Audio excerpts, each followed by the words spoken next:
So just play any song then, and then you'll record it. Okay.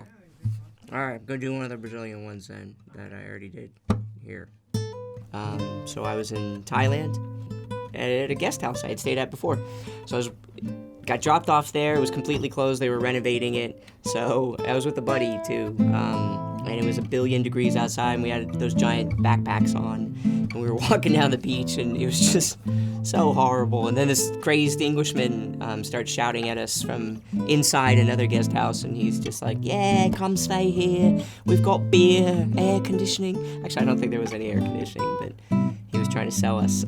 So we stopped just because it was super hot and figured we'd move on the next day. But he was an actually really charming sociopathic Englishman.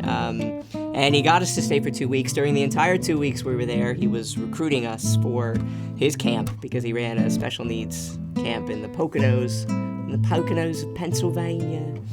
And it was so stressful for him, although he loved it, that he would go to Thailand every single year afterwards. So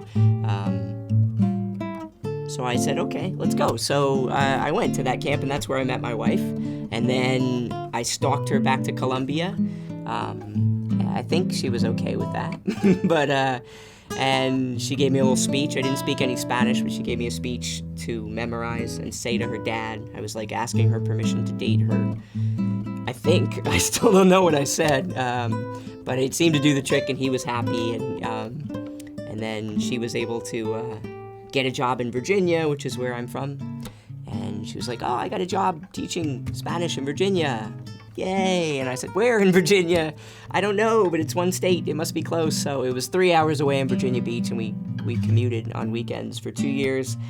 And then we finally got married, moved in together, and I swear that she said, "Go take the Foreign Service test." She was probably tired of me flitting about. So I had a kind of a steady job, and I went back to graduate school. So I kind of knew that it would be fun to live overseas, but I don't think I had ever heard of the Foreign Service test. I'm not even sure I knew there was a Foreign Service, but I took the test. So I was accepted and started. So it was all Paola. I'm really a inveterate, no good bum. And she got me in the Foreign Service. Now I just need to get her in the Foreign Service so I can quit and backpack around the world again. Where are we posted, honey? See you in 3 weeks. It just goes on like that. This is Bossa Nova.